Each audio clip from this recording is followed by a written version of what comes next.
हमारे धर्म ग्रंथों में ऐसे अनेक बच्चों के बारे में बताया गया है जिन्होंने कम उम्र में ही कुछ ऐसे काम किए जिन्हें करना किसी के बस में नहीं था, लेकिन अपनी ईमानदारी, निष्ठा व समर्पण के बल पर उन्होंने मुश्किल काम भी बहुत आसानी से कर दिए।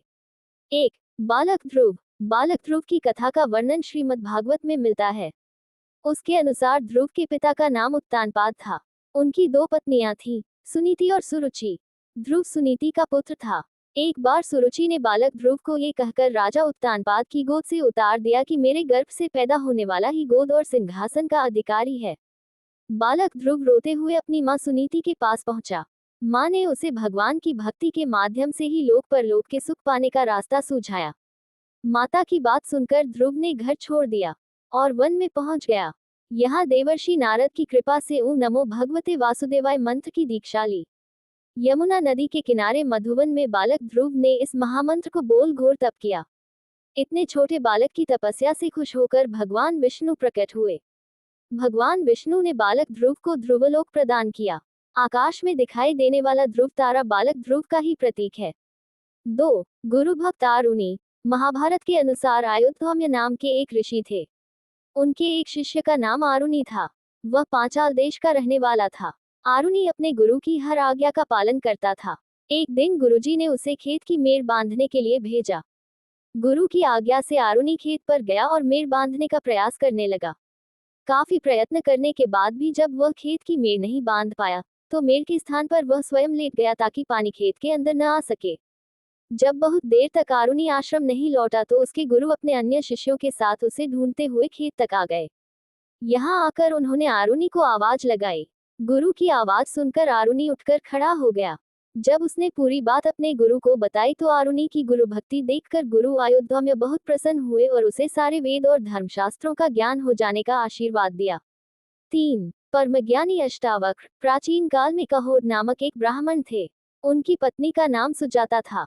समय आने पर सुजाता गर्भवती हुई। एक दिन जब कहोड वेद पाठ कर रहे थे, तभी सुजाता के गर्भ में स्थित शिशु बोला, पिताजी, आप रात भर वेद पाठ करते हैं, किंतु वह ठीक से नहीं होता।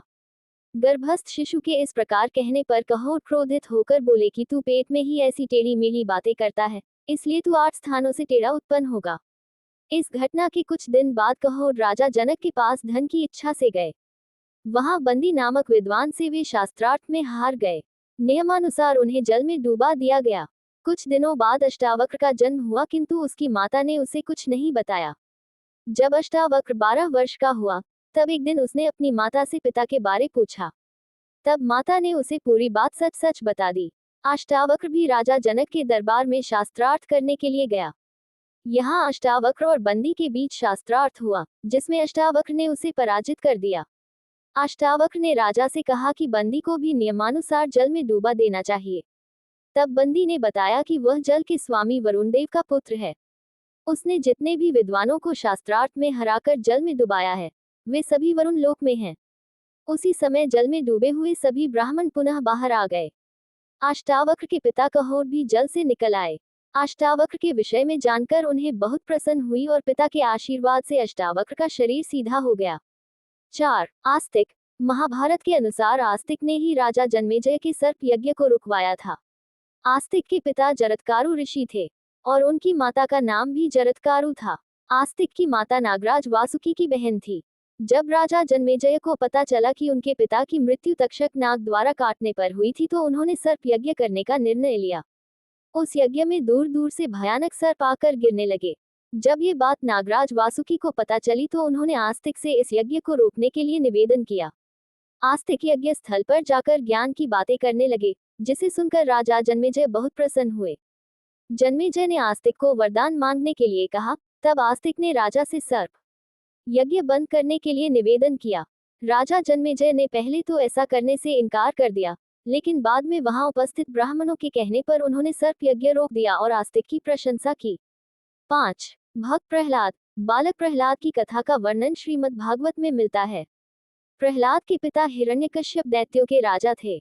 वह भगवान विष्णु को अपना शत्रु मानता था, परंतु प्रहलाद भगवान विष्णु का परम भक्त था। जब ये बात हिरण्यकश्यप को पता चली तो उसने प्रहलाद पर अनेक अत्याचार किए, लेकिन फिर भी प्रहलाद की ईश्वर भक्ति कम न हुई। अंत में स्वयं भगवान विष्णु प्रहलाद की रक्षा के लिए नरसिंह अवतार लेकर प्रकट हुए। नरसिंह भगवान ने हिरण्यकश्यप का वध कर दिया और प्रहलाद को अपनी गोद में बैठाकर प्रेम किया।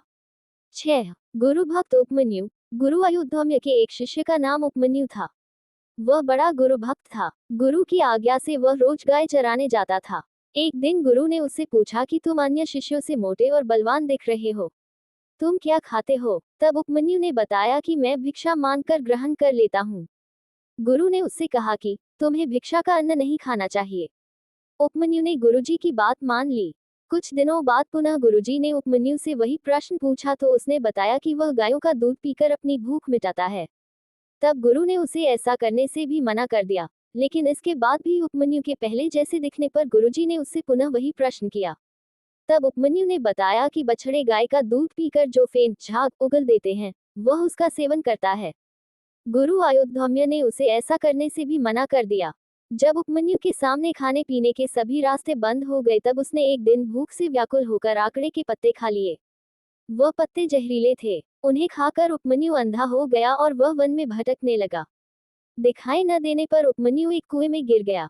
जब उपमन्यु शाम तक आश्रम नहीं लौटा तो गुरु अपने अन्य शिष्यों के साथ उसे ढूंढने वन में पहुंचे। वन में जाकर गुरु ने उसे आवाज लगाई तब उपमन्यु ने बताया कि वह कुएं में गिर गया है। गुरु ने जब इसका कारण पूछा तो उसने सारी बात सच सच बता दी।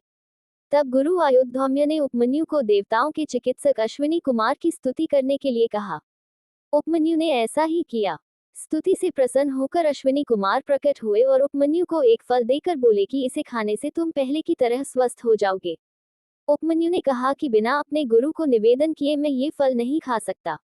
उपमन्यु की गुरु भक्ति से प्रसन्न होकर अश्विन कुमार ने उसे पुनः पहले की तरह स्वस्थ होने का वरदान दिया, जिससे उसकी आंखों की रोशनी भी पुनः लौट आई। गुरु के आशीर्वाद से उसे सारे वेद और धर्मशास्त्रों का ज्ञान हो गया। 7. मार्कंडेय ऋषि। धर्म ग्रंथों के अनुसार मार्कंडेय ऋषि अमर हैं। 8 अमर लोगों में मार्कंडेय ऋषि का भी नाम आता है। इनके पिता मर्कंडू ऋषि थे। जब मर्कंडू ऋषि को कोई संतान नहीं हुई तो उन्होंने अपनी पत्नी के साथ भगवान शिव की आराधना की। उनकी तपस्या से प्रकट हुए भगवान शिव ने उनसे पूछा कि वे गुणहीन दीर्घायु पुत्र चाहते हैं या गुणवान 16 साल का अल्पायु पुत्र। तब मर्कंडू ऋषि ने कहा कि उन्हें अल्पायु लेकिन गुणी पुत्र चाहिए। भगवान शिव ने उन्हें ये वरदान दे दिया। जब मार्कंडेय ऋषि 16 वर्ष के होने वाले थे तब उन्हें ये बात अपनी माता द्वारा पता चली। अपनी मृत्यु के बारे में जानकर वे विचलित नहीं हुए और शिव भक्ति में लीन हो गए।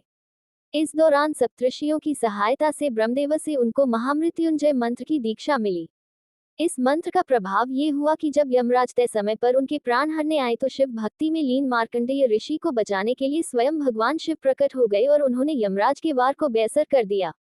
बालक मार्कंडेय की भक्ति देखकर भगवान शिव ने उन्हें अमर होने का वरदान दिया। 8. गुरु भक्त एकलव्य। एकलव्य की कथा का वर्णन महाभारत में मिलता है। उसके अनुसार एकलव्य निषादराज हिरण्यधनु का पुत्र था। वह गुरु द्रोणाचार्य के पास धनुर्विद्या सीखने गया था, लेकिन राजवंश का न होने के कारण द्रोणाचार्य ने उसे धनुर्विद्या सिखाने से मना कर दिया। तब एकलव्य ने द्रोणाचार्य की एक प्रतिमा बनाई और उसे ही गुरु मानकर धनुर्विद्या का अभ्यास करने लगा। एक बार गुरु द्रोणाचार्य के साथ सभी राजकुमार शिकार के लिए वन में गए। उस वन में एकलव्य अभ्यास कर रहा था। अभ्यास के दौरान कुत्ते के भौंकने पर एकलव्य ने अपने बाणों से कुत्ते का मुंह बंद कर दिया। जब द्रोणाचार्य व राजकुमारों ने कुत्ते को इस हाल में देखा तो वे उस धनुर्धर को ढूंढने लगे जिसने इतनी कुशलता से बाण चलाए थे। एकलव्य को ढूंढने पर द्रोणाचार्य ने उससे उसके गुरु के बारे में पूछा। एकलव्य ने बताया कि उसने प्रतिमा के रूप में ही द्रोणाचार्य को अपना गुरु माना है। तब गुरु द्रोणाचार्य ने गुरु दक्षिणा के रूप में एकलव्य से दाहिने हाथ का अंगूठा मांग लिया। एकलव्य ने बिना कुछ सोचे अपने अंगूठा द्रोणाचार्य को दे दिया।